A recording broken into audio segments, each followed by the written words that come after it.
When you give up sacrifice, unafutia madhabahu ya mauti, hakuna kifo tena. Yes. Mume anakusumbua anaenda kwa mpango wa kaka. Au unajua mpango wa kaka alifanya nini? Sasa ndio madhabahu ya kikaka. Yes. Alitoa nini huko? Yes. Na kuna wajaka kwa maombi. We pray because of receiving power. When you pray, you will receive power. Nani alikwambia when you pray mume atakuja? Pale chenye mpango wa kaka alifanya, alienda kwa madhabahu ya kiganga, akatoa dhabihu. Toa kwa madhabahu ya Mungu. Toa dhabihu. It is an altar versus an altar. Amen.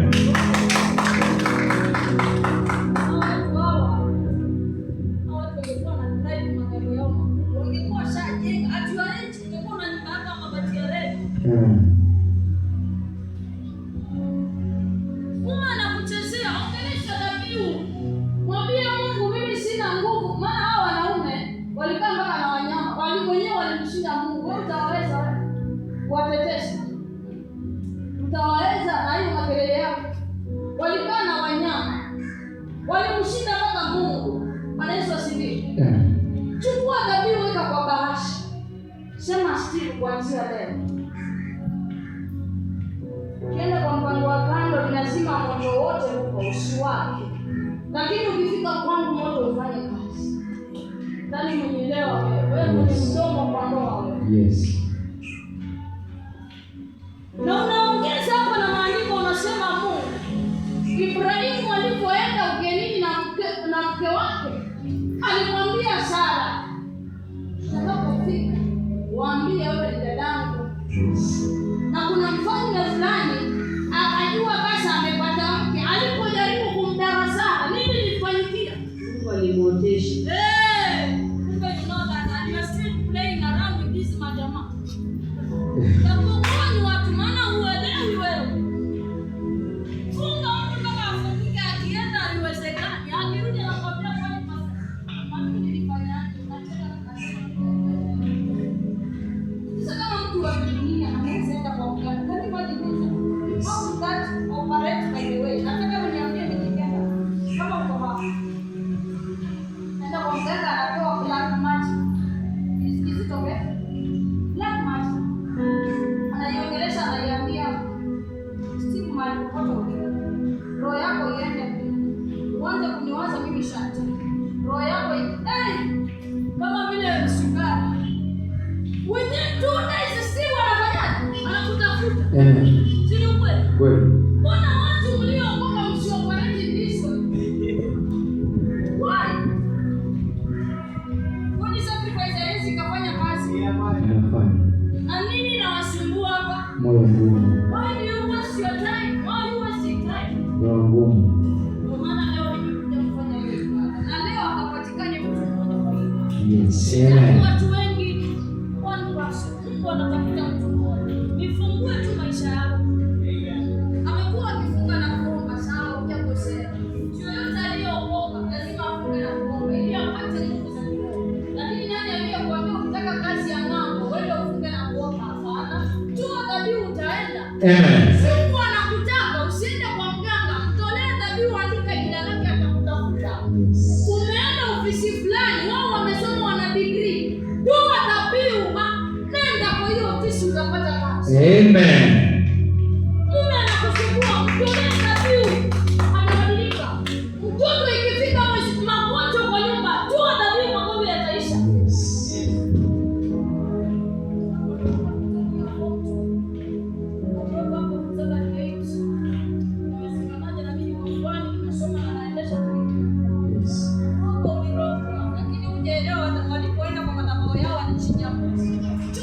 Sawia na vile walivyofanya mambo yako yatakumbuka.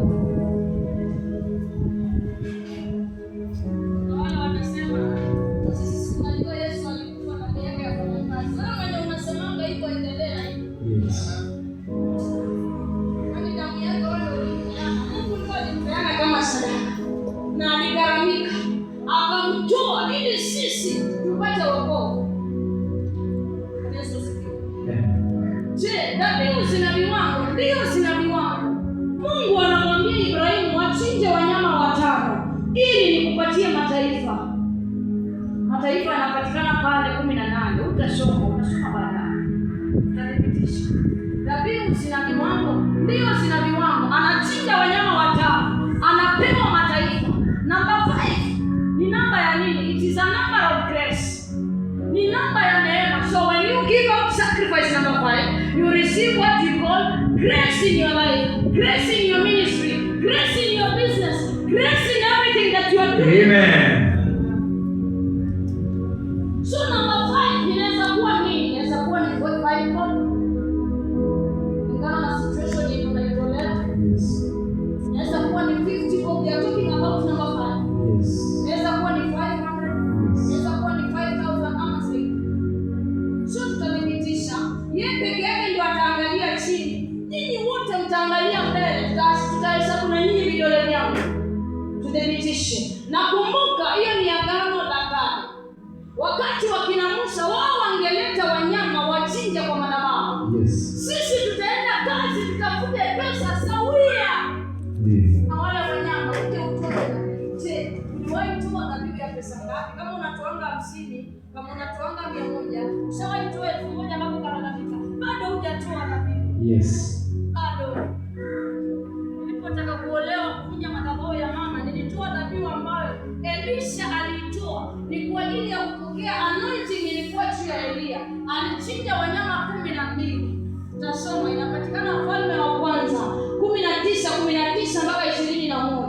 Hiyo ndio sacrifice yangu ya mwisho nikimaliza ibada. Je, wewe unatoanga dhabihu ya pesa ngapi? Adui yako anaweza akakuchallenge na hiyo dhabihu. Mwanamke wako wewe anavuka mbuzi anaweza akauzika akatoa dhabihu ya 5,000 akakuchallenge. 5,000 ni pesa ya chini. Lakini anaweza akalalamika hizi toa 10,000. Toa zaidi ya hiyo utawaweza. Unaweza siku. Hapa hakuna makofi maana huko nielewa na tapiga mwenyewe. Maana pia unajitolea mimi. Huwezi kubariki, huwezi kujiokoa mwenyewe. Mimi tu nimetuma ili maisha yako yabadilike. Huwezi jiganga. Hata Elisha anaenda achinja wanyama 12. Anaondoka anawapa watu wanakula, anamfuata Elia. So dhabihu yako huwezi kula wewe. Utatoa hiyo dhabihu lakini utaenda nyumbani. Baada ya 2 days, Monday, Tuesday, Wednesday, utasikia majibu. Kitu chochote chenye uliwahi tafuta kwa maisha yako, utakipata.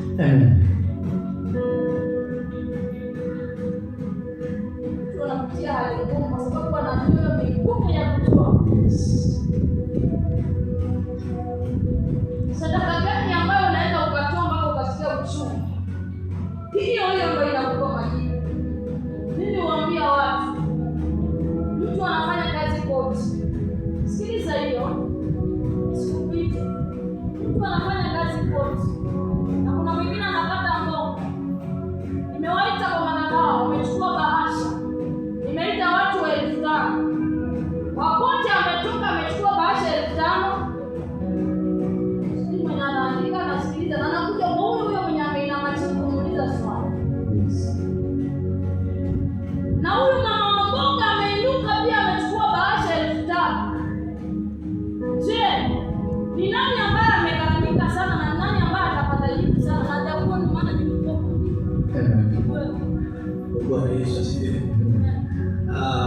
Unajua unapokuwa unafanya boss kwa sababu unafanya kwa fagia. Pengine hata ile mama mboga ndio pengine akipata ile yake kidogo inapita hata 20,000. So hapo pengine Tunaona mwenye anafanya kazi kwa pesa yake haiwezi kumshauri mama mboga. Kweli. Acha nichezea Mungu. Ndio ukuta. Ikifika masaa ya sadaka unatoka na 50 kwa unaenda kutolea Mungu. Wanafiki. Basi kuja kumevaa nguo hii matino ni pesa ngapi wa mama? Hii matino na hii sana. Hii pesa ngapi? What about this one? 400. Ikifika masaa ya kwenda kutolea Mungu sadaka unasimama na pesa ngapi? Sio ni mnapi? Mungu naye huwa anaangalia haki. Kwa manake mko pale mmesoma lakini hakuna. Leo ninawaambia ukweli na ukweli utawaweka huru. Unaona kitu gani ile kwa hizi? Unajua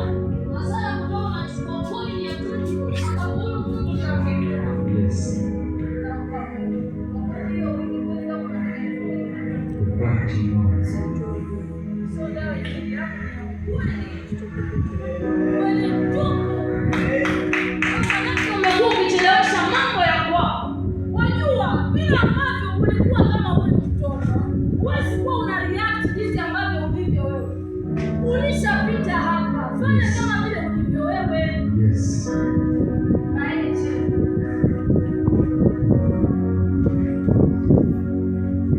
Anayefanya kazi kote, mtu wa kukata mboga, yeye kitambaa pate 5,000 ameng'ang'ana sana.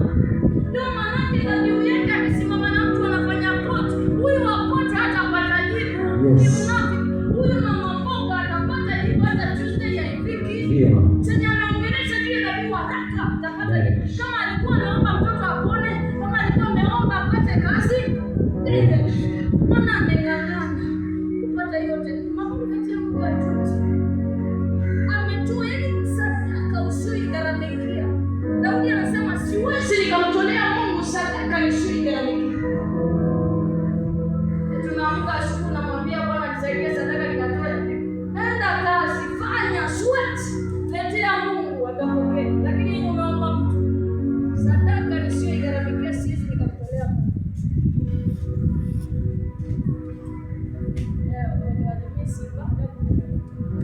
Sijui kama hizo notes unaweza waelezea. Sijui wanamisi vipi kwa. Kama ni TV pia sisi tumeacha. Kama ni kutamba 6x6 tumeacha yenye anashinda kulala pale. Sasa ni nini cha muhimu kinachosababisha akabaki ndani? Na mimi atakutana na mimi lini? Maana hapa kitambo nirudi mpaka Pastor Wilton au watangazie mpange kama wazee, munipangie. Tuko na open air, tunamuita Pastor Shantela anakuja kama mwimbaji. Ama atakuja kama mtu fulani. Sijui tutakutana na nyinyi lini. Lakini kuna mtu atabaki na ushuhuda kupitia mchungaji fulani. Kitu fulani nilipata. Maana wachungaji hatufanani. Wachungaji wako wengi lakini wengine washarati. Yes. Ukimpa dhabihu yako upate jibu maana yuko connected na Mungu. Yes. Sio Mungu. Amen.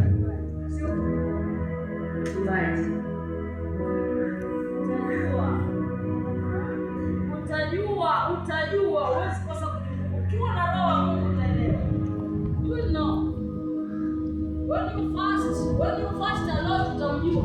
Ndio maanake mimi huwa siruhusu mshirika kufunga zaidi yangu. Mshirika akifunga zaidi yako atakushinda na maono. Akitoa zaidi yako atakushinda. Amen. Make sure umemshinda wewe baba. Wewe unapiga huko shida na rudi kwake napiga huko napiga huko. Leo hakuna mtu mwenye ninamwacha.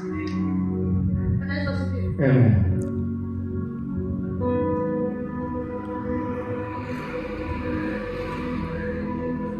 So wakati wa kina Ibrahimu, wao walikuwa wanachinja ng'ombe. Sisi tutaenda kazi, tutafute dhabihu sawia na wale ng'ombe, wale wanyama aliotoa, tuje tutoe dhabihu. Na ndio maana nikasema number 5 is a number of grace. Number 5 ni namba ya neema. Ukitoa dhabihu namba 5, unapokea neema kwa maisha yako. Leo wacha tudhibitishe. Na nini msiangalie chini, yeye peke yake ndio anaangalia chini. Nimesema Mwanzo 15 mstari wa 9. Haya, tunadhibitisha na vidole vyangu. Dhabihu zina viwango? Ndio zina viwango. Wacha asome tu confirm. Angalia hapa mbele. Twende. Biblia inasema, akamwambia, wewe angalia ngoja mwanzo. Biblia anasema Biblia na nimesema wewe peke yako ndio utasoma.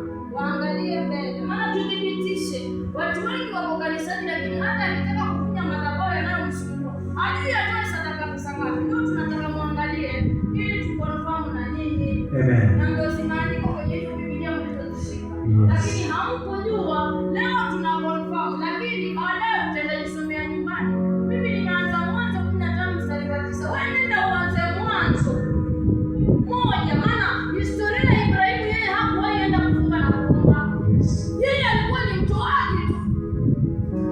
Na kama anadanganya, nenda ukanitafutie pale mahali. Na ukipata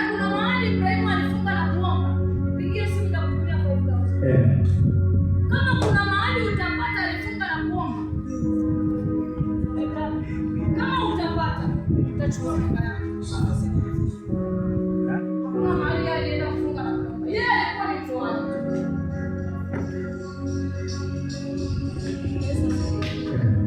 Sasa tunataka tudhibitishe. Nimeinua vidole vyangu juu vitano, twende basi.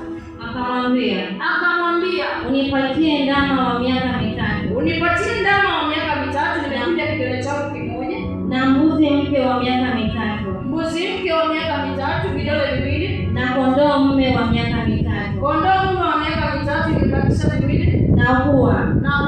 Na mwananjiwa. Haya, alipata nini baada ya kuchinja? Enda 18. The same verse. Mstari wa 18. Alifanyia nini? Siku ile Bwana akafanya agano na Abrahamu. Akasema, uzao wako nimewapa nchi hii. Kutoka mto wa Misri mpaka huo mto mkubwa. Kutoka Kenya mpaka Tanzania, niseme hivyo ndo aliye hapa nielewe. Yeye aendelee kutaja zile nchi. Mto Frati. Mkeni na Mkenizi na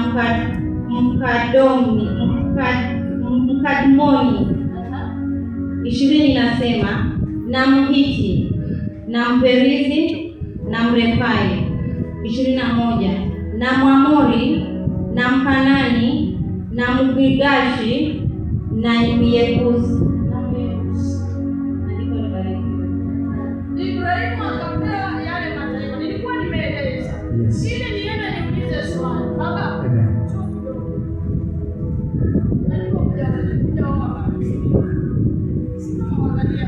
Swali langu linakuja hapa. Angelikuwa wewe. Nataka kumuoa yule dada anayetusomea Biblia. Lakini ana maringo sana. We are talking about sacrifice of God. Kisiri utamwambia. Mwambie. Sudaida sema na mimi madini kapenda msichana mmoja mrabai lakini akakulikia. Nasubiri jina lake. Kachukua nabii. Nabii nimesema namba 5 inaweza kuwa 500, 500. There, we are talking about number 5. Usiruke kwenda kwa namba nyingine. Hapo namba 5. Unataka kumtolea huyu msichana sacrifice ili kesho kutwa akutafute na simu. Ama maybe umesoma umefika kwa university, lakini unatafuta kazi, kila ofisi unaingia. Lakini unataka kupata hiyo kazi, uende kwa hiyo ofisi upate hiyo kazi. Ungelitoa shilingi 5. Ungelitoa 500, ungelitoa 50, ama ungelitoa 500. Kwa nini napekua kutoa 50? These people have been giving us 50. Ama after teaching.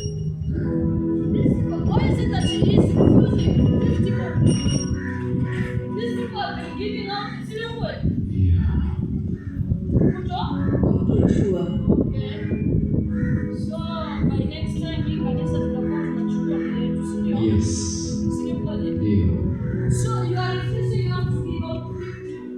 Haina maana. Sasa hivyo venye haina maana kwako, unapompa Mungu pia haina maana. Amen.